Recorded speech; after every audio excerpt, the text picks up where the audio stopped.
ഒരു work permit നിൽക്കുമ്പോൾ നമ്മുടെ ലൈഫ് മുഴുവൻ ജോലിയെ ബേസ് ചെയ്തിട്ടാണ്. പെട്ടെന്ന് ഈ ജോലി നഷ്ടപ്പെട്ടാൽ പെർമനന്റ് റെസിഡൻസിയുടെ ഒരു സെക്യൂർനെസ് എന്ന് പറയുന്നത് ഈ പറയുന്ന ലൈഫ് ഓറിയന്റഡ് ആണ്. ഫെഡറൽ ഗവൺമെന്റ് നമ്മളെ പെർമനന്റ് റെസിഡൻസി നൽകുന്നതിന് ഇൻവൈറ്റഡ് ഇമിഗ്രന്റ് ആയ നിങ്ങളെ സ്വാഗതം ചെയ്യുന്ന പ്രോസസ്സാണ് IT. ഇതൊക്കെ പ്രൊഫൈൽ അടിസ്ഥാനത്തിലും അവിടെയുള്ള ആവശ്യപ്രകാരമാണ്. അവിടെ ആളുകളെ ആവശ്യമുണ്ടതനുസരിച്ച് ഈ സ്കോർ കുറയും. ആവശ്യം കുറയുന്നതനുസരിച്ച് സ്കോർ കൂടും. ഒരു പെർമനന്റ് റെസിഡൻസി ഒരു പ്രൊഫഷണലിന് കിട്ടണമെന്നുണ്ടെങ്കിൽ ഏകദേശം ഇന്ത്യയിൽ നിന്ന് അപ്ലൈ ചെയ്യുകയാണെങ്കിൽ 4, 5, 6 വർഷം എടുത്തിരുന്ന ഒരു കാലഘട്ടം ഉണ്ടായിരുന്നു. ആ കുടിയേറുന്ന രാജ്യത്ത് കിട്ടുന്ന ബെനിഫിറ്റ്സ് ഒരു ഇമിഗ്രൻറ്റിന് കിട്ടണമെന്നുണ്ടെങ്കിൽ പെർമനന്റ് റെസിഡൻസിയിൽ എത്തിച്ചേരണം. അത് സ്റ്റഡി വിസ ആയിക്കോട്ടെ, ടെമ്പററി വർക്ക് പെർമിറ്റിൽ എത്തിയവരായിക്കോട്ടെ. കാനഡ ലൈഫിൻ്റെ അടിസ്ഥാനമായ കാരണം എന്ന് പറയുന്നത് പെർമനന്റ് റെസിഡൻസി നേടിയെടുക്കുക എന്നുള്ളതാണ്. അപ്പോൾ എന്തൊക്കെ പ്രോബ്ലം ഉണ്ടാകുന്നോ അവിടുത്തെ പൗരന്മാരെ ബാധിക്കുന്ന പോലെ തന്നെ അവിടുത്തെ ഇമിഗ്രൻ്റ് ആയി പോകുന്നവരെയും അത് ബാധിക്കാറുണ്ട്. അത് ഗുണത്തിലും ദോഷത്തിലും. നേരിട്ട് ഗവൺമെൻറ് ഓഫ് കാനഡ ആളുകളെ ഇൻവൈറ്റ് ചെയ്യുന്ന പ്രോഗ്രാമിൻ്റെ പേരാണ് FSW, federal skill worker invitation. Welcome back to a brand new episode of Parakam Swapna Rajyatheki, presented by Amster Immigration Group, and with me is the General Manager of Amster Immigration Group, Aju K. Matthew. Hi sir, welcome again. Thank you. So നമ്മൾ 3 episode കഴിഞ്ഞിരിക്കുകയാണ്. 4th എപ്പിസോഡാണ് ഇപ്പോൾ going on. And 3 episode കഴിഞ്ഞപ്പോൾ audience ഒരുപാട് പേര് കണ്ടിട്ട് നമുക്ക് wishes അറിയിച്ചു. അതുപോലെ they are grasping the information. Thank you, and it's so good for you. നല്ല രീതിയിൽ എൻക്വയറീസ് നമ്മുടെ ഡിപ്പാർട്ട്മെന്റിൽ വരുന്നുണ്ട്. എൻക്വയറീസ് വരുന്നുണ്ട്. അതുപോലെ തന്നെ ഇൻഫർമേഷൻസ് അവർ ഗ്രാസ്പ് ചെയ്യുന്നുണ്ട്. Hats off. കൃത്യമായ ഇൻഫർമേഷൻ കൊടുത്ത് അവർക്ക് ക്ലാരിഫിക്കേഷൻസ് ഒക്കെ കിട്ടുന്നുണ്ട്. പ്രേക്ഷകരെ ഏറ്റെടുത്തതിൽ ഞങ്ങൾക്ക് വളരെ സന്തോഷം. സോ ഈ കഴിഞ്ഞ 3 എപ്പിസോഡ്സിൽ നമ്മൾ സ്റ്റുഡൻറ് വിസ, PR സെറ്റിൽമെന്റ്സ്, അതുപോലെ main topic of course Canada തന്നെയായിരുന്നു. ഇന്നും നമ്മൾ കാനഡയെ കുറിച്ചാണ് ഡിസ്കസ് ചെയ്യാൻ പോകുന്നത്. ബിക്കോസ് ഇപ്പോഴും സ്റ്റിൽ ഗൂഗിളിലെ one of the lead point അല്ലെങ്കിൽ ലീഡ് ടോപ്പിക് എന്ന് പറയുന്നത് how to settle in Canada. ആ ഒരു ടോപ്പിക്കാണ് സ്റ്റിൽ ആൾക്കാർ സെർച്ച് ചെയ്തുകൊണ്ടിരിക്കുന്നത്. സോഷ്യൽ മീഡിയയിലാണെങ്കിലും നമ്മുടെ മിക്കവാറും സോഷ്യൽ മീഡിയ ഹാൻഡിൽസിൽ, അതേപോലെ നമ്മുടെ റോഡിലെ ഹോർഡിങ്സുകളിൽ ഒക്കെ ഇങ്ങനെ കാനഡ നിറഞ്ഞു നിൽക്കുക. Because Canada is still A dream എന്ന് വേണമെങ്കിൽ പറയാം. കൂടുതൽ ആൾക്കാർ ഒത്തിരി നിയമമാറ്റങ്ങൾ വന്നിരുന്നു. അതൊക്കെ നമ്മൾ കഴിഞ്ഞ എപ്പിസോഡുകളിൽ സ്റ്റഡി വിസയെ പറ്റിയുള്ളത് കൃത്യമായി ഡിസ്കസ് ചെയ്തിരുന്നു. ഓക്കെ, അതൊക്കെ പ്രേക്ഷകരിൽ അത് കൃത്യമായി എത്തിയതിൽ വളരെ സന്തോഷം. എനിക്ക് തോന്നുന്നു ഈ ഒരു എപ്പിസോഡിൽ നമുക്ക് കുറച്ചുകൂടെ ടെക്നിക്കൽ വശങ്ങളെ കുറിച്ച് അവർക്ക് ഒരു ഐഡിയ കൊടുക്കാം, റൈറ്റ്? തീർച്ചയായും. സോ നമുക്ക് ഇന്ന് കാനഡയിലേക്കുള്ള എക്സ്പ്രസ് എൻട്രിയെ കുറിച്ച് ഡിസ്കസ് ചെയ്യാം. സർ, സോ ഞാൻ ചോദിച്ചോട്ടെ, PR അല്ലെങ്കിൽ പെർമനന്റ് റെസിഡൻസി ഇൻ കാനഡ എന്തിനാണ്? നമ്മളൊരു കാനഡ എന്ന രാജ്യത്ത് ആ രാജ്യം ചൂസ് ചെയ്യുന്നത് തന്നെ അവിടെ കുറെ കാലം ജീവിക്കാൻ അവസരം നൽകുന്നു എന്നതുകൊണ്ട് തന്നെയാണ്. കാനഡ എന്ന രാജ്യം ലോകത്ത് ഏറ്റവും അധികം ആളുകൾക്ക് പെർമനന്റ് റെസിഡൻസി എന്ന ആ സിസ്റ്റം, അതല്ലെങ്കിൽ പെർമനന്റ് റെസിഡൻസി നൽകുന്ന രാജ്യമായതുകൊണ്ടാണ് ആളുകൾ കൂടുതൽ കാനഡയിലേക്ക് അട്രാക്റ്റ് ചെയ്യുന്നത്. ആ പെർമനന്റ് റെസിഡൻസി കിട്ടണമെന്നുണ്ടെങ്കിൽ കാനഡയിലേക്ക് നമ്മളൊരു ആപ്ലിക്കേഷൻ നൽകണം. എനിക്ക് പെർമനന്റ് റെസിഡൻസി വേണമെന്നുള്ളത്. ആ ആപ്ലിക്കേഷൻ നൽകുന്നതിനു വേണ്ടി ഗവൺമെൻറ് ഓഫ് കാനഡ ക്രിയേറ്റ് ചെയ്തിട്ടുള്ള ഒരു ഓൺലൈൻ ഇമിഗ്രേഷൻ സിസ്റ്റത്തിൻ്റെ പേരാണ് എക്സ്പ്രസ് എൻട്രി. അതിന് മുമ്പ്, അതായത് 2015 ജനുവരി 1 എക്സ്പ്രസ് എൻട്രി എന്ന ഈ ഓൺലൈൻ പോർട്ടൽ നിലവിൽ വന്നത്. ഇതിനു മുൻപ് ആക്ച്വലി ഇതൊരു പേപ്പർ വർക്കുകളായിരുന്നു, വളരെ സ്ലോ പ്രോസസ്സിംഗ് ആയിരുന്നു. ഒരു പെർമനന്റ് റെസിഡൻസി ഒരു പ്രൊഫഷണലിന് കിട്ടണമെന്നുണ്ടെങ്കിൽ ഏകദേശം ഇന്ത്യയിൽ നിന്ന് അപ്ലൈ ചെയ്യുകയാണെങ്കിൽ 4, 5, 6 വർഷം എടുത്തിരുന്ന ഒരു കാലഘട്ടം ഉണ്ടായിരുന്നു. ആ പ്രോസസ്സിനെ ഈസിയാക്കാൻ വേണ്ടി ടെക്നോളജി വളർന്നപ്പോൾ ഗവൺമെൻറ് ഓഫ് കാനഡ ഇൻട്രൊഡ്യൂസ് ചെയ്തിട്ടുള്ള ഈ കാനഡ ഇമിഗ്രേഷൻ്റെ പെർമനന്റ് റെസിഡൻസിയുടെ ഓൺലൈൻ വേർഷനാണ് എക്സ്പ്രസ് എൻട്രി എന്ന് പറയുന്ന ഈ സിസ്റ്റം.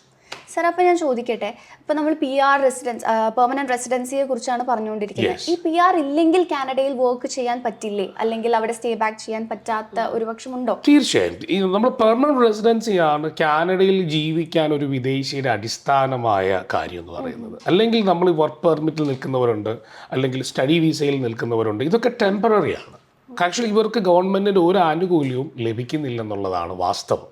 അപ്പോൾ ഗവൺമെൻറ്റിൻ്റെ ആനുകൂല്യത്തോടു കൂടി ഈ രാജ്യത്ത് ജീവിച്ചെങ്കിൽ മാത്രമേ നമ്മുടെ ഈ ഡ്രീം സക്സസ് ആവുള്ളൂ. കാരണം നമ്മളവിടെ പോകുന്നത് തന്നെ അതുകൊണ്ട് തന്നെയാണ്, അല്ലേ? അപ്പം ഈ നമ്മളായിരിക്കുന്ന രാജ്യത്തിൻ്റെ എന്തെങ്കിലും കൂടെ ഒരു പോരായ്മ കൊണ്ടാവാം അവർ വേറൊരു രാജ്യത്തേക്ക് കുടിയേറുന്നത്. ആ കുടിയേറുന്ന രാജ്യത്ത് കിട്ടുന്ന ബെനിഫിറ്റ്സ് ഒരു ഇമിഗ്രൻറ്റിന് കിട്ടണമെന്നുണ്ടെങ്കിൽ ഈ രാജ്യത്തെ അതായത് കാനഡയുടെ പെർമനൻറ്റ് റെസിഡൻസിയിൽ എത്തിച്ചേരണം. അത് സ്റ്റഡി വിസ ആയിക്കോട്ടെ, ടെമ്പററി വർക്ക് പെർമിറ്റിൽ എത്തിയവരായിക്കോട്ടെ, ഇനി ഏതെങ്കിലും ഓൺ സൈറ്റ് ജോബിലെത്തി അവിടെ നിൽക്കുന്നവരായിക്കോട്ടെ, ഏത് തരത്തിൽ കാനഡയിൽ എത്തിയാലും കാനഡ ലൈഫിൻ്റെ അടിസ്ഥാനമായ കാരണം എന്ന് പറയുന്നത് പെർമനൻറ്റ് റെസിഡൻസി നേടിയെടുക്കുക എന്നുള്ളതാണ്. എന്നിട്ട് ശേഷമാണ് അവരുടെ ഡ്രീം അവർക്ക് ബിൽഡ് ചെയ്യാൻ പറ്റുള്ളൂ. ഓക്കെ സാർ, ഇപ്പോൾ പെർമനന്റ് റെസിഡൻസി കിട്ടിക്കഴിഞ്ഞാലുള്ള ബെനിഫിറ്റ്സ് എന്ന് സൂചിപ്പിച്ചല്ലോ. Yes. എന്തൊക്കെയാണ് ഈ പെർമനന്റ് റെസിഡൻസിയിൽ നിന്ന് പ്രധാനമായും ഈ പറയുന്ന ഫാമിലിയായി ആ രാജ്യത്ത് സെറ്റിൽ ചെയ്യാൻ സാധിക്കുന്നു എന്നുള്ളതാണ് ആദ്യത്തെ ഒരു ബെനിഫിറ്റ്. ഇപ്പം പല ഗൾഫ് രാജ്യങ്ങളൊക്കെ പോകുമ്പോൾ ഇപ്പം ഹസ്ബൻഡ് സ്പൗസ് വിസകൾക്കൊക്കെ പല രാജ്യങ്ങളും റെസ്ട്രിക്റ്റ് ചെയ്തുകൊണ്ടിരിക്കുകയാണ്. അപ്പോൾ കാനഡയുടെ ഗുണമെന്ന് പറയുന്നത് ഒരു ഫാമിലിക്ക് പെർമനന്റ് റെസിഡൻസി കിട്ടുമ്പോൾ primary applicant, secondary applicants and kids എന്നാണ് നമ്മൾ പറയുക. അപ്പോൾ ഹസ്ബൻഡ് ആൻഡ് വൈഫ് എന്നല്ല നമ്മൾ പറയുക, primary applicant, secondary applicant and kids. ഇപ്പോൾ ഒരു കുടുംബത്തിന് മുഴുവനാണ് ഈ പെർമനൻറ്റ് റെസിഡൻസി കിട്ടുന്നത്. അവർക്കെല്ലാം അവിടെ ജീവിക്കാനുള്ള അവകാശമുണ്ട്. അവർക്ക് അവിടെ ജോലി ചെയ്യാൻ, പ്രൈമറി ആൻഡ് സെക്കൻഡറി ആപ്ലിക്കൻസിന് അവിടെ ജോലി ചെയ്യാൻ അവകാശമുണ്ട്.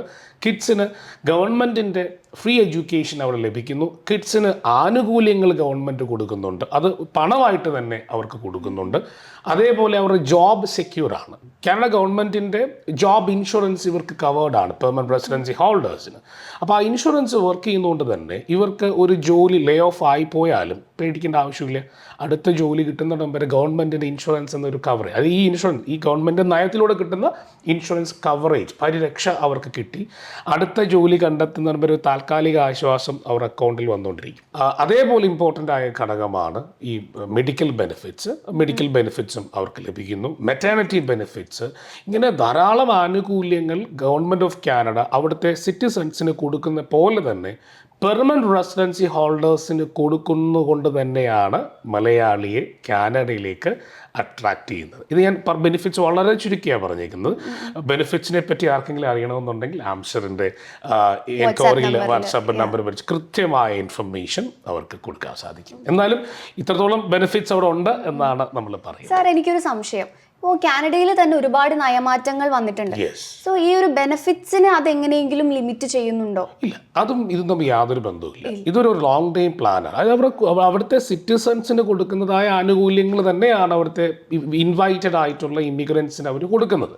അപ്പം അതുകൊണ്ട് അതിൽ യാതൊരു നയമാറ്റവും ഗവൺമെൻറ് കൊണ്ടുവരില്ല. കാരണം ഇമിഗ്രൻസാൽ വലുതായ അല്ലെങ്കിൽ ഡെവലപ്ഡ് ആയ ഒരു രാജ്യമായ കാനഡ ഇമിഗ്രൻസിന് അവിടെ എത്തിയ ശേഷം അവരെ സെക്യൂർ ചെയ്യുക എന്നുള്ളത് ഗവൺമെൻറ്റിൻ്റെ ഘടകം തന്നെയാണ്. പിന്നെ അവിടെ ഉണ്ടാകുന്നതായ ഈ പറയുന്ന എല്ലാ പ്രശ്നങ്ങളും ഇമിഗ്രൻസിനെയും ബാധിക്കും. ചിലപ്പോൾ ചില ഏരിയയിൽ അക്കോമഡേഷൻ പ്രോബ്ലം ഉണ്ടാകുന്നു, ചില ഏരിയയിൽ പെട്ടെന്ന് ജോലി കിട്ടാനുള്ള പ്രോബ്ലം ഉണ്ടാകുന്നു. അപ്പോൾ എന്തൊക്കെ പ്രോബ്ലം ഉണ്ടാകുന്നോ അവിടുത്തെ പൗരന്മാരെ ബാധിക്കുന്ന പോലെ തന്നെ അവിടുത്തെ ഇമിഗ്രൻ്റ് ആയി പോകുന്നവരെയും അത് ബാധിക്കാറുണ്ട്. അത് ഗുണത്തിലും ദോഷത്തിലും. സോ ബേസിക്കലി PR ബെനിഫിറ്റ്സിനെ ഇത് ലിമിറ്റ് ചെയ്യുന്നില്ല. തീർച്ചയായും. സാർ, എക്സ്പ്രസ് എൻട്രി എന്താണെന്ന് ഓഡിയൻസിന് ഒരു ബ്രീഫ് ഇൻട്രൊഡക്ഷൻ കൊടുത്തു കഴിഞ്ഞു ഓൾറെഡി. എങ്ങനെയാണ് നമ്മൾ എക്സ്പ്രസ് എൻട്രിയിൽ ഒരു പ്രൊഫൈൽ ക്രിയേറ്റ് ചെയ്യുന്നത്? നമ്മൾ എക്സ്പ്രസ് എൻട്രിയിൽ ആപ്ലിക്കേഷൻ നൽകുകയല്ല. സാധാരണ നമ്മൾ എന്തെങ്കിലും കാരണത്തിൽ ആപ്ലിക്കേഷൻ കൊടുക്കാമെന്നാണ് പറയുക, അപേക്ഷ കൊടുക്കുകയെന്നാണ് പറയുക. എക്സ്പ്രസ് എൻട്രിയിൽ നമ്മൾ പ്രൊഫൈൽ ക്രിയേറ്റ് ചെയ്യാമെന്നാണ്. ഫേസ്ബുക്കിൽ നമ്മൾ ആപ്ലിക്കേഷൻ കൊടുക്കുകയല്ല ചെയ്യുന്നത്. ഫേസ്ബുക്കിൽ നമ്മൾ എന്ത് ചെയ്യുക, ഒരു പ്രൊഫൈൽ ക്രിയേറ്റ് ചെയ്യും. നമ്മൾ ആരാണെന്ന് ഫേസ്ബുക്കിനെ അറിയിക്കുന്നു. ഫേസ്ബുക്ക് അത് നമ്മളെ റെപ്രസെൻറ്റ് ചെയ്ത് നമ്മളെ കാണിച്ചു തരും. ഇല്ലേ, നമ്മുടെ ഫോട്ടോ നമ്മൾ ഇതാണ്, ഇന്നൊരാളാണ്. ഇത് തന്നെയാണ് ഈ ഫേസ്ബുക്ക് എന്ത് ചെയ്യും, മറ്റുള്ളവരിലേക്ക് എത്തിക്കും. ഇന്നതാളാണ്, അവന്തിക, കണ്ടോളൂ, വേണേ കമൻറ്റ് ചെയ്യുക, ലൈക്ക് ചെയ്യുക എന്നൊക്കെ പറഞ്ഞ് നമ്മുടെ പ്രൊഫൈലാണ് എത്തിക്കുക. ഇത് തന്നെയാണ് ഇതിൻ്റെ ഒരു ഓൾഡർ വേർഷനാണ് ഈ എക്സ്പ്രസ് എൻട്രി എന്ന്. നമ്മുടെ ഒരു പ്രൊഫൈൽ അവിടെ കൊടുക്കുകയാണ്. അപ്പോൾ അവന്തിക എന്നൊരാൾ, അത് അവന്തികയുടെ കംപ്ലീറ്റ് ഡീറ്റെയിൽസ്, അതായത് ഇൻക്ലൂഡിങ് നിങ്ങളുടെ എഡ്യൂക്കേഷൻ, അവന്തികയുടെ വേണ്ടത് എക്സ്പീരിയൻസ്, അവന്തികയുടെ IELTS സ്കോർ, IELTS അല്ലെങ്കിൽ ഇപ്പോൾ PT എക്സാം ഇപ്പോൾ എഴുതാൻ പറ്റും, അതിൻ്റെ സ്കോർ, ഇങ്ങനെ ഏജ്, എക്സ്പീരിയൻസ്, ലാംഗ്വേജ് സ്കിൽ, ക്വാളിഫിക്കേഷൻ്റെ ഒക്കെ അടിസ്ഥാനത്തിൽ ഒരു പ്രൊഫൈലിനെ സബ്മിറ്റ് ചെയ്യാൻ പറ്റും. ആ പ്രൊഫൈലിൽ നമ്മളൊരു CV സബ്മിറ്റ് ചെയ്യുന്ന പോലെ അല്ല, CV സബ്മിഷൻ അല്ല, നമ്മൾ കംപ്ലീറ്റ് ഡീറ്റെയിലും കൊടുക്കുകയാണ്. ഓക്കെ, അപ്പോൾ അതിന് ഒത്തിരി പ്രോസസ്സ് ഉണ്ട്. അത് വളരെ സിമ്പിളായ കാര്യമല്ല. അപ്പോൾ നമ്മൾ ഈ 4 ഘടകങ്ങളാണ് പ്രധാനമായും വേണ്ടത്. ഒരു കാനഡയിലേക്ക് പെർമനന്റ് റെസിഡൻസി ആപ്ലിക്കേഷൻ കൊടുക്കുന്നതാണ് ഏറ്റവും ഇമ്പോർട്ടൻ്റ് ആയ കാര്യം. ഈ 4 ഘടകങ്ങളാണ്: age, experience, qualification and language skill. ഇന്ന ഒരു കാര്യം കൂടെ നമുക്ക് അതിനകത്ത് വരുന്നുണ്ട്, അഡാപ്റ്റബിലിറ്റി. ഇനി സ്പൗസിന് ക്വാളിഫിക്കേഷൻ ഉണ്ടെങ്കിൽ അത് ആഡ് ചെയ്യാൻ പറ്റും. ഇനി ബ്ലഡ് റിലേഷൻസ് ഉള്ള ആളുകൾക്ക് അതും എക്സ്പ്രസ് എൻട്രിയിൽ ആഡ് ചെയ്താൽ, അത് കാനഡയിൽ അവന്തിയുടെ റിലേറ്റീവ് ഉണ്ട്, ബ്ലഡ് റിലേഷൻ ഉണ്ടെങ്കിൽ ആ അഡാപ്റ്റബിലിറ്റി സ്കോർ ഇവിടെ അവന്തിയെ സപ്പോർട്ട് ചെയ്യും. അപ്പോൾ ഇത്രയും കാര്യങ്ങൾ നമ്മൾ കാനഡയിലേക്ക് സബ്മിറ്റ് ചെയ്യാം. ഈ സബ്മിറ്റ് ചെയ്യുന്നത് പേരാണ് പ്രൊഫൈൽ ക്രിയേഷൻ. ഇതൊരു പ്രോസസ്സിലൂടെ കടന്നു പോയിട്ടാണ് നമ്മൾ അതിനെ ഇമിഗ്രേഷൻ പ്രോസസ്സ് എന്ന് പറയാം. അത് കൃത്യമായിട്ട് മനസ്സിലാക്കണമെന്നുണ്ടെങ്കിൽ ഇവർക്കൊരു കൗൺസിലിംഗ് അറ്റൻഡ് ചെയ്യാം. നമ്മുടെ ആംഷറിൻ്റെ ഒരു കൗൺസിലിംഗ് അറ്റൻഡ് ചെയ്താൽ ഡീറ്റെയിൽ ആയിട്ട് നമ്മൾ പറഞ്ഞു കൊടുക്കാം. ഇതാണ് നമുക്ക് വേണ്ട അടിസ്ഥാനം. അങ്ങനെ നമ്മുടെ പ്രൊഫൈൽ ക്രിയേറ്റ് ചെയ്യുന്നു. പ്രൊഫൈൽ ക്രിയേറ്റ് ചെയ്താൽ പ്രൊഫൈൽ ക്രിയേറ്റ് ചെയ്യണമെന്നുണ്ടെങ്കിൽ ഈ 4 ഘടകങ്ങളും 67 പോയിൻറ്റ് ഔട്ട് ഓഫ് 100 മീറ്റ് ചെയ്യണം. 67 പോയിൻറ്റ് മീറ്റ് ചെയ്തെങ്കിൽ മാത്രം. ഇതൊരു പോയിന്റ് ബേസ്ഡ് ഇമിഗ്രേഷൻ സിസ്റ്റമാണ്. അപ്പോൾ നമ്മൾ പോയിൻ്റാണ് കൊടുക്കുന്നത്. അപ്പോൾ നമ്മുടെ ഏജിനൊരു പോയിൻ്റ് ഉണ്ട്, എക്സ്പീരിയൻസിന് പോയിൻ്റ് ഉണ്ട്, ലാംഗ്വേജ് സ്കില്ലിന് പോയിൻ്റ് ഉണ്ട്. അപ്പോൾ എല്ലാത്തിനും അഡാപ്റ്റബിലിറ്റിക്ക് പോയിൻ്റ് ഉണ്ട്, എല്ലാത്തിനും പോയിൻ്റ് അവർ തരും. അങ്ങനെ പോയിൻ്റ് നമ്മൾ കൊടുക്കുമ്പോൾ 67 പോയിൻ്റ് ഉണ്ടെങ്കിൽ അവന്തികയ്ക്ക് എക്സ്പ്രസ് എൻട്രിയിൽ 7 പോയിന്റ് ഉണ്ടെങ്കിൽ മിനിമം സ്കോറാണ്. അതിന് മുകളിലോട്ടാണ് വേണ്ടത്. ഔട്ട് ഓഫ് 167 പോയിന്റ് ആണ് നമുക്ക് വേണ്ടത്. അത് കൊടുത്തു കഴിയുമ്പോൾ നിങ്ങൾക്ക് സക്സസ്ഫുള്ളി നിങ്ങളുടെ പ്രൊഫൈൽ എക്സ്പ്രസ് എൻട്രിയിൽ ക്രിയേറ്റ് ആവും. ഓക്കെ. സോ ഇൻടേക്കിന് സാധ്യത കൂടുന്നത് എന്ന് പറയുന്നത് 67 എബോവ് പോയിന്റ്സ് ഉള്ളതിനനുസരിച്ച് 67 ആൻഡ് എബോവ് ഉള്ളവരാണ് എലിജിബിൾ ആകുന്നത്. ഓക്കെ. അപ്പോൾ അതിന് താഴെയുള്ളവർ എലിജിബിൾ ആവില്ല. അപ്പോൾ 67 പോയിന്റ് ഉള്ള ആർക്കും ഏത് പ്രൊഫഷണലിനും കാനഡ എക്സ്പ്രസ് എൻട്രിയിൽ അവരുടെ പ്രൊഫൈൽ സബ്മിറ്റ് ചെയ്യാൻ, ക്രിയേറ്റ് ചെയ്യാം. സാർ, എലിജിബിലിറ്റിക്ക് വേണ്ട പോയിന്റിനെ കുറിച്ച് സാർ പറഞ്ഞല്ലോ, 67 ഔട്ട് ഓഫ് 100, റൈറ്റ്? എങ്ങനെയാണ് ഈ ഒരു പ്രോസസ്സിന്റെ ഒരു കുഞ്ഞ് എക്സാമ്പിൾ നമുക്കൊന്ന് പറഞ്ഞു തരാമോ? സീരിയസ് ആയിട്ട് പറഞ്ഞു തരാമല്ലോ. നമുക്കിവിടെ കാണാം ലിയമോൾ എന്ന കാൻഡിഡേറ്റ് നമ്മൾ വഴി തന്നെ കാനഡയിലേക്ക് മൂവ് ചെയ്തുകൊണ്ടിരിക്കുന്ന ഒരാളാണ്. അപ്പോൾ ഇദ്ദേഹത്തിൻ്റെ ഒരു എക്സാമ്പിൾ ഞാൻ പറയാം. ഇത് ആക്ച്വൽ അദ്ദേഹത്തിൻ്റെ പ്രൊഫൈൽ അല്ല. ഇപ്പോൾ ലിയമോള് ആംസ്റ്റർഡമിലേക്ക് ഇമിഗ്രേഷന് വേണ്ടി വന്നു. അദ്ദേഹത്തിൻ്റെ പ്രൊഫൈൽ ആദ്യം നമ്മൾ വെരിഫൈ ചെയ്യും. ഓക്കെ, നമ്മൾ വെരിഫൈ ചെയ്തു. അദ്ദേഹം ഡെന്റിസ്റ്റ് ആണ്. അദ്ദേഹത്തിന് NOC code, national occupation code അല്ലെങ്കിൽ TEER നമ്പർ നമ്മൾ ഐഡൻറ്റിഫൈ ചെയ്തു. അത് അവിടെ നൽകിയിട്ടുണ്ട് 3110. ഡെന്റിസ്റ്റ് ആണ്. അപ്പോൾ നമ്മൾ ആ പ്രൊഫൈൽ വെരിഫൈ ചെയ്യും. ഓക്കെ, നമ്മളങ്ങനെ വെരിഫൈ ചെയ്ത ശേഷം അദ്ദേഹത്തിൻ്റെ എക്സ്പീരിയൻസ് നമ്മൾ കാൽക്കുലേറ്റ് ചെയ്യും. ഓക്കെ, എക്സ്പീരിയൻസിന് എത്ര പോയിന്റ് കിട്ടും, ആ പോയിന്റ് നമ്മൾ അദ്ദേഹത്തിന് നൽകും. അതേപോലെ ഏജ് നമ്മൾ കാൽക്കുലേറ്റ് ചെയ്യും. ഇത് ഗവൺമെൻറ്റിൻ്റെ സിസ്റ്റത്തിലൂടെയാണ് കാൽക്കുലേറ്റ് ചെയ്യുന്നത്. ഏജിൻ്റെ പോയിന്റ് അദ്ദേഹത്തിന് നമ്മൾ നൽകും. അതേപോലെ അദ്ദേഹത്തിൻ്റെ ലാംഗ്വേജ് സ്കിൽ, അദ്ദേഹത്തിന് IELTS അല്ലെങ്കിൽ PT എക്സാം ഇപ്പോൾ അവൈലബിൾ ആണ്. PT ഏറ്റവും ലേറ്റസ്റ്റ് ആയിട്ട് വന്നതാണ്. IELTS എക്സാം ജനറലിൻ്റെ സ്കോർ ഇപ്പോൾ നമ്മൾ അദ്ദേഹത്തോട് ചോദിക്കും, നിങ്ങൾക്ക് അത്യാവശ്യം സ്കില്ലുള്ള ഒരാൾ അസസ്മെൻ്റ് ഉണ്ട്. ചില ആളുകളൊക്കെ അവർക്ക് കോൺഫിഡൻ്റ് ആണെന്നുണ്ടെങ്കിൽ നമ്മൾ അവർക്ക് വേണ്ട സ്കോർ നമ്മളൊന്ന് ഒരു പ്രീ സ്കോർ ഇട്ട് കൊടുത്ത് നമ്മൾ ചെയ്യും. അങ്ങനെ ഒരു പോയിന്റ് കാൽക്കുലേറ്റ് ചെയ്തിട്ട് ഇവരോട് പറയും, ഓക്കെ നിങ്ങൾ എലിജിബിൾ ആണ് അപ്ലൈ ചെയ്യാൻ. അങ്ങനെ നമ്മൾ 100 പോയിന്റിൽ 67 പോയിന്റ് മുതൽ നമ്മൾ കാൽക്കുലേറ്റ് ചെയ്ത് എത്ര പോയിന്റ് ആണോ അദ്ദേഹത്തിന് നമ്മൾ നൽകും. ഇതാണ് ഒരു ബേസിക് സിസ്റ്റം. ഇത് ഒരു കൺസൾട്ടൻ്റ് വഴി ചെയ്യുമ്പോൾ അങ്ങനെ സെൽഫായിട്ട് ചെയ്യുന്നവരും ഉണ്ട്. അവർ സ്വയമായിട്ട് ഈ കാര്യങ്ങളൊക്കെ മനസ്സിലാക്കുക. 67 പോയിന്റ് ആദ്യമേ എത്തുക. 67 ആൻഡ് എബോവ് ഉള്ളവർ പ്രൊഫൈൽ എന്ത് ചെയ്യും, എക്സ്പ്രസ് എൻട്രിയിൽ സബ്മിറ്റ് ചെയ്യും. ഇത് അത്ര ഈസിയുള്ള കാര്യമല്ല. അവരെല്ലാ ഡോക്യുമെൻറ്റ്സും കംപ്ലീറ്റ് ചെയ്ത ശേഷം മാത്രമേ ഈ പ്രൊഫൈല് ക്രിയേറ്റ് ചെയ്യാൻ പറ്റൂ. ഇപ്പം ലിയമോൾ എന്ന ഡോക്ടർ ലിയമോൾ അദ്ദേഹം എല്ലാ പ്രൊഫൈലും നമ്മൾ ആദ്യമേ സബ്മിറ്റ് ചെയ്തു, ഡോക്യുമെൻറ്റേഷൻ കംപ്ലീറ്റ് ചെയ്തു. അദ്ദേഹത്തിൻ്റെ പ്രൊഫൈൽ നമ്മൾ എക്സ്പ്രസ് എൻട്രിയിൽ ക്രിയേറ്റ് ചെയ്തു. അദ്ദേഹത്തിന് അങ്ങനെ ക്രിയേറ്റ് ചെയ്ത സമയത്ത് ഗവൺമെൻറ് 67+ സ്കോർ ഉണ്ടായിരുന്നത്, എക്സാമ്പിൾ പറഞ്ഞ അദ്ദേഹത്തിന് 72ഓളം പോയിന്റ് എക്സ്പ്രസ് എൻട്രി ക്രിയേറ്റ് ചെയ്തപ്പോൾ കിട്ടിയിട്ടുണ്ട്. ആ പോയിന്റിനെ ഗവൺമെൻറ് എക്സ്പ്രസ് എൻട്രിയിലോട്ട് ഫയൽ ചെയ്യുമ്പോൾ CRS പോയിന്റിലോട്ട് കൺവേർട്ട് ചെയ്യും. Okay, CRS comprehensive ranking system. ഈ റാങ്കിങ്ങിലൂടെയാണ് ഗവൺമെൻറ് അവരെ വിളിക്കുന്നത്. എലിജിബിളായ എല്ലാവരെയും വിളിക്കില്ല. എലിജിബിളായവർക്ക് അപ്ലൈ ചെയ്യാൻ പറ്റും, പ്രൊഫൈൽ ക്രിയേറ്റ് ചെയ്യാൻ പറ്റും. അപ്പോൾ അത് ഇനിയും അടുത്തത് ഒരു ഗവൺമെൻറ് ഇവരെ വിളിക്കുന്ന സിസ്റ്റം എന്ന് പറയുന്നത് CRS എന്ന സ്കോറിൻ്റെ അടിസ്ഥാനത്തിലാണ്, കോംപ്രഹെൻസീവ് റാങ്കിങ് സിസ്റ്റത്തിൻ്റെ അടിസ്ഥാനത്തിൽ. ഇപ്പോൾ ഇദ്ദേഹത്തിന് കിട്ടിയ സ്കോർ 403 ആണ്. അപ്പം അങ്ങനെ ഈ പറയുന്ന സ്കോറിൻ്റെ അടിസ്ഥാനത്തിലാണ് ഗവൺമെൻറ് ഇൻവൈറ്റ് ചെയ്യുന്നത്. ഞാൻ ഈ പറഞ്ഞു വരുന്നത് എക്സ്പ്രസ് എൻട്രി സിസ്റ്റത്തിൽ ഇതിൻ്റെ ബാക്ക് എൻഡിൽ ഫിസിക്കൽ വർക്ക്സ് ഒന്നുമില്ല. ഇതൊക്കെ ഓൺലൈനായിട്ട് നടക്കുന്ന കാര്യങ്ങളാണ്. അതുകൊണ്ട് തന്നെ എക്സ്പേർട്സ് കൃത്യമായി പരിശോധിച്ചിട്ട് വേണം നമ്മുടെ പ്രൊഫൈലൊക്കെ സബ്മിറ്റ് ചെയ്യാൻ വേണ്ടി. അല്ലെങ്കിൽ അവസാന സ്റ്റേജിൽ വരുമ്പോൾ ഒത്തിരി ഫെയിലിയർ ഉണ്ടായിക്കഴിഞ്ഞാൽ ഭയങ്കര ബുദ്ധിമുട്ടാണ്. അപ്പം ഈ ഒരു സിസ്റ്റം എക്സ്പ്രസ് എൻട്രി എന്ന ഈ ടെക്നിക്കൽ സിസ്റ്റം എന്ന് പറയുന്നത് എപ്പോഴും ഒരു CICC രജിസ്റ്റേർഡ് ഇമിഗ്രേഷൻ കൺസൾട്ടൻറ്റ് വഴിയോ എക്സ്പേർട്ടായിട്ടുള്ള ഈ രംഗത്ത് എക്സ്പേർട്ടായ ഒരാൾ വഴിയോ ചെയ്ത് കഴിഞ്ഞാൽ നിങ്ങൾക്ക് ഒത്തിരി പ്രശ്നങ്ങൾ പരിഹരിച്ച് അത് കൃത്യമായിട്ട് നിങ്ങൾക്ക് ഫയൽ ചെയ്യാൻ സാധിക്കും. ഇതാണ് ഒരു കുഞ്ഞ് എക്സാമ്പിൾ. ഓക്കെ, സാറ് പറഞ്ഞു ഒരുപാട് പേര് സെൽഫായിട്ട് ചെയ്യുന്നവരുണ്ട്. അത് സേഫ് അല്ല. അത് ഞാൻ പറഞ്ഞല്ലോ. ഇപ്പോൾ ഉദാഹരണം പറഞ്ഞാൽ ഒരു നല്ല ഷെഫ് അദ്ദേഹത്തിനാണ് നിങ്ങൾക്ക് നല്ല ഡിഷുകൾ തരാൻ പറ്റുക. അപ്പോൾ ഒരു മെക്കാനിക്കൽ എഞ്ചിനീയർ വന്നിട്ട് നേരെ നാളെ മുതൽ ഷെഫ് ആവാൻ പറ്റില്ല. ഒരു ഇമിഗ്രേഷൻ അഡ്വൈസർ അല്ലെങ്കിൽ കൺസൾട്ടൻസ് എന്ന നിലയിൽ ഞങ്ങളുടെ ഒരു ജോലിയും ഞങ്ങളുടെ എക്സ്പീരിയൻസും ഞങ്ങളുടെ ലീഗൽ സർവീസൊക്കെ ഞങ്ങളുടെ ഡോക്യുമെൻറ്റേഷൻ ടീം ഏകദേശം 40ഓളം വരുന്ന വലിയ ടീം നമുക്കുണ്ട്. അതേപോലെ എല്ലാ ബ്രാൻഡഡ് ആയിട്ടുള്ള സ്ഥാപനങ്ങൾക്കും ഇതേപോലുള്ള ടീം മെമ്പേഴ്സും ഉണ്ട്. അപ്പം ഒരു വലിയ ഗ്രൂപ്പ് ഇരുന്നിട്ടാണ് ഒരാളുടെ പ്രൊഫൈലൊക്കെ നോക്കുന്നത്. അപ്പം ഒരു എറർ ഫ്രീ ആയിട്ട് ചെയ്യാൻ പറ്റും. അപ്പം സ്വയം ചെയ്യുന്നത് ബുദ്ധിമുട്ടൊന്നുമില്ല. ഈ കാര്യത്തെപ്പറ്റി നോളജ് ഉള്ള ഒരാൾക്കും ഈ പറയുന്ന കാര്യം സ്വയം ചെയ്യാൻ. മെക്കാനിക്കൽ എഞ്ചിനീയർ ആണെങ്കിൽ കുഴപ്പമില്ല, കുക്കിംഗ് അറിയാമെങ്കിൽ അയാൾ ഷെഫായിട്ട് നോക്കാൻ പറ്റും. ഓക്കെ സർ, FSW ഡ്രോയെ കുറിച്ച് കേട്ടിട്ടുണ്ട്.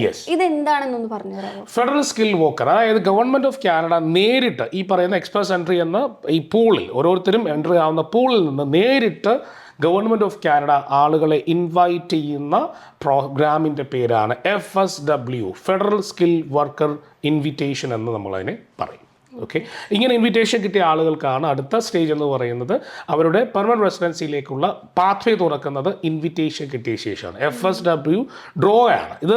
ഇപ്പോൾ ഉദാഹരണം പറഞ്ഞാൽ ഗവൺമെൻറ് തീരുമാനിക്കുകയാണ്, ഇപ്പോൾ പൂളിൽ 10,000 പേര് അല്ലെങ്കിൽ 30,000 പേര്, 1,00,000 പേര് അല്ലെങ്കിൽ 2,00,000 പേര് ഉണ്ടെന്ന് വിചാരിക്കുക.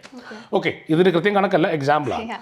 ഇപ്പോൾ ഒരു 3 ലക്ഷം, നമുക്ക് റൗണ്ട് ചെയ്യാം, 3 ലക്ഷം പേര് പൂളിലുണ്ട്. ഗവൺമെൻറ് വിചാരിക്കുകയാണ് അവർക്കിപ്പോൾ വേണ്ട നേരിട്ട് ഗവൺമെൻറ്റിന് എടുക്കേണ്ടത് 450 മുകളിൽ സ്കോർ ഉള്ളവരെയാണ് വിളിക്കുന്നതെങ്കിൽ അവർ ഡ്രോ കാൽക്കുലേറ്റ് ചെയ്യും. അങ്ങനെ 450 എബോ ഉള്ള ആൾക്കാർക്ക് എല്ലാം നോട്ടിഫിക്കേഷൻ പോകും. അതിന് ITA എന്ന് പറയും, invitation to apply for permanent residency എന്ന് പറയും. അപ്പോൾ അവർക്ക് ഈ പറയുന്ന സ്കോർ കിട്ടുന്നു.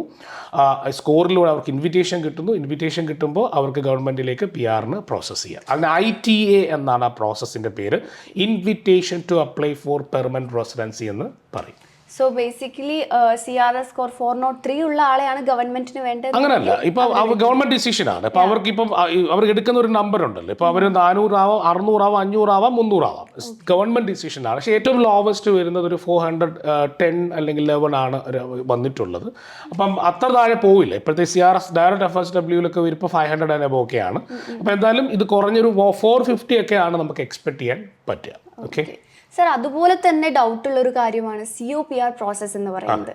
അതിനെക്കുറിച്ചൊന്ന് പറഞ്ഞുതരാമോ? ഞാൻ ഇൻവിറ്റേഷനെ പറ്റി പറഞ്ഞു. ITA, invitation to apply for permanent residency എന്ന് പറയുന്നു. ഇതാണ് നമുക്ക് ഗവൺമെന്റിന്റെ നോട്ടിഫിക്കേഷൻ കിട്ടുക. അത് ഇപ്പോൾ അവന്തികയ്ക്ക് നോട്ടിഫിക്കേഷൻ കിട്ടി, ഗവൺമെന്റ് ഇൻവൈറ്റ് ചെയ്തെങ്കിൽ അവന്തികയ്ക്ക് അത് അക്സെപ്റ്റ് ചെയ്യാം. അതിനുശേഷം ഗവൺമെന്റിന് കൊടുക്കുന്ന കുറച്ചധികം ഡോക്യുമെന്റ്സ് ഉണ്ട്. അതിലേറ്റവും ഇമ്പോർട്ടൻ്റ് ആയ ഡോക്യുമെന്റ്സ് ഒന്ന് PCC ആണ്, പോലീസ് ക്ലിയറൻസ്. അതേപോലെ മെഡിക്കൽ എടുക്കേണ്ടി വരും. അത് നിർദ്ദേശിച്ചിട്ടുള്ള ഹോസ്പിറ്റലിൽ തന്നെ മെഡിക്കൽ എടുക്കേണ്ടി വരും. അതിനുശേഷം നിങ്ങളുടെ സെറ്റിൽമെൻറ്റ് ഫണ്ട് ഓരോരുത്തർക്കും, ഉദാഹരണം പറഞ്ഞാൽ അവന്തിക്ക് ഫാമിലി ആയിട്ടാണ് പോകുന്നതെങ്കിൽ ഒരു നിശ്ചിത തുക ഗവൺമെൻറ് പറയുന്നുണ്ട്. ഇങ്ങനെ ഫിഗർ ഇപ്പോൾ പറയാത്ത കാര്യം, അത് ചേഞ്ചസ് ഉണ്ടാവാം. അപ്പം ഒരു എക്സാമ്പിൾ പറഞ്ഞാൽ ഇപ്പോൾ ഒരു സിംഗിൾ ആപ്ലിക്കൻ്റ് എന്ന നിലയിൽ ഇന്ത്യൻ മണി കാൽക്കുലേറ്റ് ചെയ്യുകയാണെങ്കിൽ 8 ലക്ഷം എന്ന് പറയാം. ഒരു ഫാമിലി മുഴുവൻ ഉണ്ട്, ഒരു 4 പേരടങ്ങുന്ന കുടുംബമാണെങ്കിൽ ഒരു 12 lakhs. ഇത് അപ്രോക്സിമേറ്റ് ആണ്, എക്സാമ്പിളാണ്. അത്രോളം നിങ്ങൾ സെറ്റിൽമെൻറ്റ് ഫണ്ട് കാണിക്കണം. ഇതിൻ്റെ സ്റ്റേറ്റ്മെൻറ്റ് ഒക്കെ നമ്മൾ റെഡിയാക്കിയ ശേഷം ഗവൺമെൻറ്റിന് സബ്മിറ്റ് ചെയ്യുന്നു. അതിനുശേഷം ഗവൺമെൻറ് സീരിയസ് ആയി നിങ്ങളുടെ പ്രൊഫൈൽ, അതായത് Avantika express entry profile create ചെയ്യാൻ ആ സമയത്ത് കൊടുത്തിരിക്കുന്ന ഡോക്യുമെൻ്റ് മുതൽ ഏറ്റവും അവസാനം കൊടുത്തിരിക്കുന്ന ഈ പറയുന്ന ഈ പോലീസ് ക്ലിയറൻസ് വരെയുള്ള ഡോക്യുമെൻറ്റിനെ വളരെ സീരിയസ് ആയി ഗവൺമെൻറ് ഒഫീഷ്യൽസ് വെരിഫൈ ചെയ്യുന്ന ആ പ്രക്രിയയുടെ പേരാണ് COPR പ്രോസസ്സ്, അല്ലെങ്കിൽ confirmation of permanent residency process എന്ന് പറയും. ഞാൻ മുമ്പേ പറഞ്ഞു, ഒരു കൺസൾട്ടൻ്റ് നിലയിൽ എക്സ്പേർട്ടായ ആളുകൾ വഴി ചെയ്യുമ്പോൾ ആ സ്റ്റേജ് വരുമ്പോൾ കാൻഡിഡേറ്റിന് വലിയ ബുദ്ധിമുട്ടുണ്ടാവില്ല. കാര്യം എന്ന് പറയുന്നത് അവർ ഓൾറെഡി എക്സ്പീരിയൻസ്ഡ് ആണ്. ഇപ്പോൾ ആദ്യമായി ഒരു പ്രൊഫൈൽ ക്രിയേറ്റ് ചെയ്ത് സബ്മിഷനൊക്കെ ചെയ്യുന്ന ആളുകൾക്ക് ചില കാര്യങ്ങളിൽ വരുമ്പോൾ ചില മേഖലയിലുള്ള, ഉദാഹരണം പറഞ്ഞാൽ മെഡിക്കൽ ഫീൽഡിലുള്ളവർ, ഇപ്പോൾ IT രംഗത്തൊക്കെ വർക്ക് ചെയ്യുന്നവർ അത്യാവശ്യം സ്വയം ചെയ്താൽ ചിലപ്പോൾ സക്സസ് ആവും. അല്ലാത്തവരൊക്കെ ഫെയിലിയർ ആവുന്നത് ഈ ഫൈനൽ സ്റ്റേജിൽ വരുമ്പോൾ എന്തെങ്കിലും കൊടുത്ത ഡോക്യുമെൻറ്റ്സ് ഒക്കെ മിസ് മാച്ചിങ് വരും. അപ്പോൾ അവർക്ക് ചിലപ്പോൾ ഈ എറർ സംഭവിക്കാൻ ഇത് റിജക്ഷൻ സാധ്യതയുണ്ട്. ഓക്കെ, സോ ഇതാണ് the final stage, confirmation of permanent residency എന്ന് പറയാം, COPR. സാർ എന്ന് പറഞ്ഞ എക്സാമ്പിൾ പോലും വളരെ ചെറുതായിട്ട് ലൈറ്റ് ആയിട്ടൊരു എക്സാമ്പിൾ ആണ് കൊടുത്തിരിക്കുന്നത്. എനിക്ക് തോന്നുന്നു മോർ ദാൻ ആൻ അവർ ഇതിനൊരു കൺസൾട്ടേഷൻ തീർച്ചയായും എക്സ്പെർട്ടിന്റെ ഗൈഡൻസ് ഉണ്ടെങ്കിൽ നിങ്ങൾക്ക് അത് ഈസി ആവും. ഓക്കെ, സോ കൂടുതൽ ഇൻഫർമേഷൻ ആൻഡ് എൻക്വയറീസിന് വേണ്ടി ആംസ്റ്റർ ഗ്രൂപ്പിൻ്റെ വാട്സാപ്പ് നമ്പറിൽ നിങ്ങൾക്ക് കോൺടാക്ട് ചെയ്യാവുന്നതാണ്. ഇല്ലെങ്കിൽ ഡയറക്റ്റ് അവരുടെ ബ്രാഞ്ചസിൽ ചെന്ന് നിങ്ങൾക്ക് എൻക്വയറി ചെയ്യാവുന്നതാണ്. മറ്റൊരു എപ്പിസോഡിൽ കാണുന്നത് വരേക്കും bye bye. And with me is the general manager of Aster immigration, mister Raju. Thank you so much.